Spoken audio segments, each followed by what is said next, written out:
What did you give it?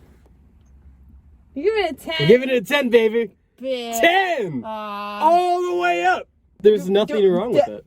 Nothing wrong There's with it. nothing Captain wrong Critic with over it. here.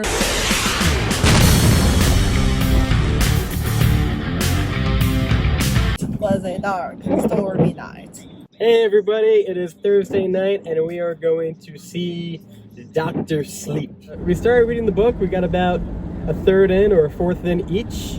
I actually prefer it that way just because I won't be completely spoiled when I watch a movie. Danny's got like PTSD and like he's decided to become like I guess he drinks to get rid of the demons. Well, that's what he says. There's a point at which he says, if I drink, the Overlook wins, but if I don't drink, then I go insane. In the book, the Overlook does not exist because in the end of the Shining book, it blows up.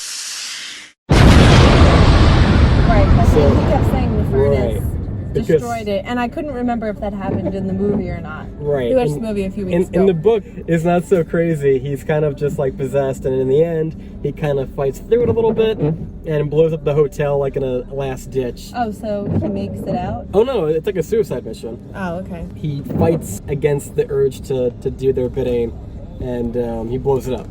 So in this one, in the movie, they show in the trailer Ewan McGregor going back to the hotel, but in the book, there is no hotel, so that's a giant difference then. Do you know what I mean? Yeah. I don't know how they're gonna do it in the book. Like they just go back to like the burnt site? I don't know. So hot take, what do you think of the book based on what you've read? Are you into it or are you just like, eh? I like it. Sometimes I'm afraid that I'm getting kind of lost because there's different stories and they're talking about a person and I'm like, do I know who this person is? Am I not supposed to know who this person is yet? Like, what are you doing to me? When they And, introduced I don't know Abra, if it's because it's the audiobook, if I would be able to focus more with the physical book, which I am going to switch to. The audiobook was like download. I couldn't like run to the library.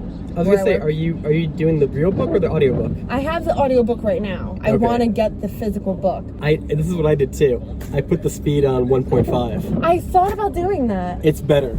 So, because we're almost at the theater. Real quick, 1 to 10. I want it to be a 9. Solid. I'll go 8.5. I like my. You like I like my 6.5s. I like my middle numbers. You know. So what'd you say? 9? 9. Yeah. I'll go 8. I won't commit too hard to those half numbers. They're too dicey. Dicey. 8.0 it is. We'll see you after we shine. After we shine. Okay, so we are back. We just saw Dr. Sleep. We just got out. So before we started this, what did you give it? I give it a 9. Okay, so coming out of it now, what do you give it? I'm gonna give it an 8. Okay. What did you give it? You give it a 10. I'm giving it a 10, baby. Bitch. 10! All the way up! There's nothing wrong with it. Nothing wrong There's with it. nothing Captain wrong Critic with over it. here. I mean, objectively, there probably is, but subjectively, from my point of view, there's nothing wrong with it. It had everything that most movies today lack. The story was on point, the acting was decent. It was more than decent. The only thing that was like a little bit off was that like sometimes when I watched the ghosts that I never seen from the original movie, in this movie, when I saw them, because they're played by different actors, it almost gave me like that SNL vibe.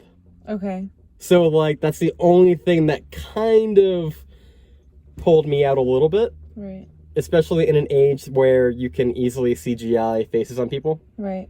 So, like, it would have been... I don't know, maybe that wouldn't have been okay if they did that.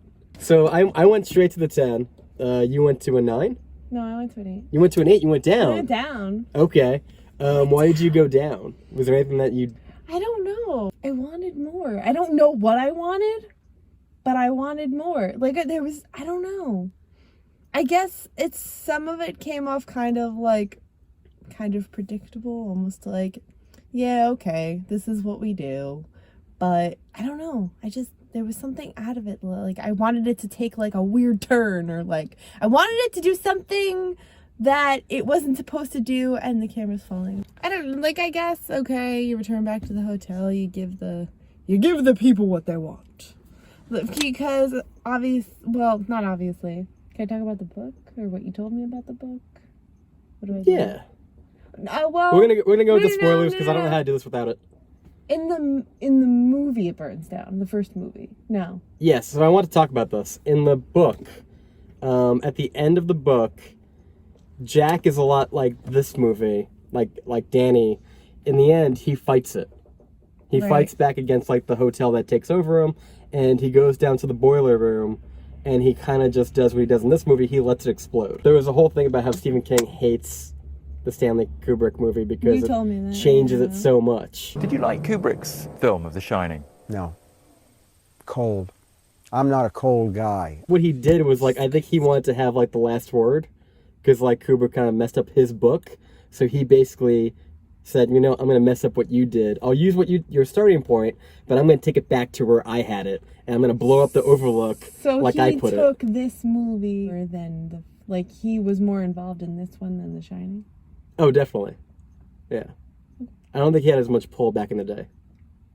Or maybe Kubrick would just be like, no, shoe fly, you know. Shelley Duvall as Wendy is really one of the most misogynistic characters ever put on film. She's basically just there to scream and be stupid. And that's not the woman that I wrote about. So I'm kind of interested to see how the book Dr. Sleep ends. Too. I'm definitely looking knowing there's forward no to hotel. reading the book. I think what they're going to do, I think they do go back to the location. I remember that much. But since there's no hotel, I think there's probably more involved with the maze, maybe? Or just like the flat level ground. I do know they go back to the location. There's just no hotel. Right. Which is not very cinematic. No. I guess I didn't think that the person who was the villain was going to be the villain. I thought it was going to be more of them all banding together. But I guess the way that it was set up, it made sense. I don't know. I don't know what I wanted. I'm not entirely sure. You thought Rose the Hat was going to band together with Danny and... I guess so. Against the hotel? Yeah, I don't know if it was necessarily against the hotel, but like... I don't know. Well, she was pretty evil. Something different? Well, yeah. Like, there was no way they were going to be, like, friends in the end. No. I think once you get past that scene with the baseball kid, it's like, there's no going back. This woman is pure evil. I think that, like, The Shining was just, like, crazy all the way through. But, like, this was very much like, we follow up with Danny, and we see what Danny's up to, and then we meet Abra, and then we set up our villain, and then we bring all our characters together, and it was just very, like, it flowed, but Stephen King's not supposed to flow. He's supposed to be wacky, and like, did you read Carrie? That bitch was crazy! Sorry. I loved it. I thought it was like watching Stranger Things. Because it's like watching a Netflix series where like it is long, it is 2.5 hours, but it feels like it's like you get chapters from these characters, you get to know them, you like them, and then it all comes to a head. I'm trying to think of how much they really set up Abra. Like, I feel like in the book she gets more because they start her younger. Well, they just show her powers. We don't really get more of her person. The book has more. Right. But you do have like 3 people in different locations. 3 people. Well, yeah. I know. So you have to kind of divvy it up a little bit. Well, see, you said in the book that there's 4 though. So shouldn't we have gotten more of Deanie?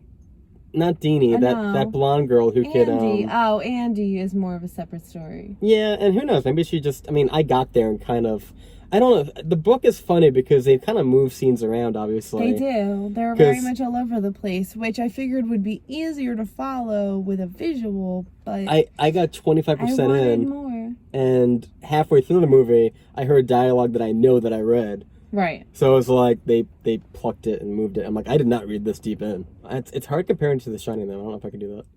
I like it more than It Chapter 1, though. And that's kind of pretty high up on the Stephen King movies. What about Chapter 2? Oh, Chapter 2 is pretty low. Well, it's not low.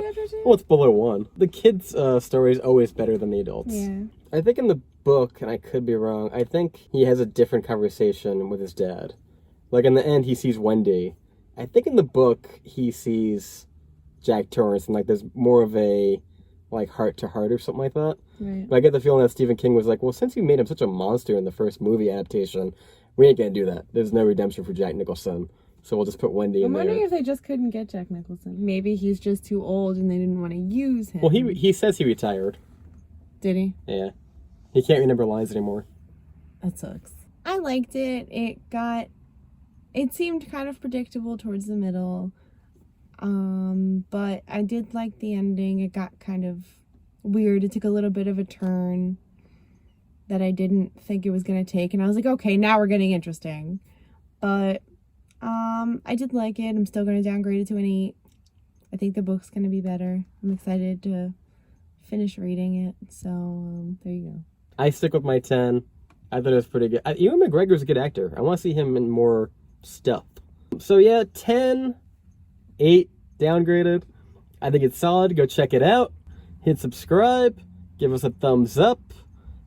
Check out that other Shining video that we got right here. And until next time, guys, thank you so much for watching. Bye.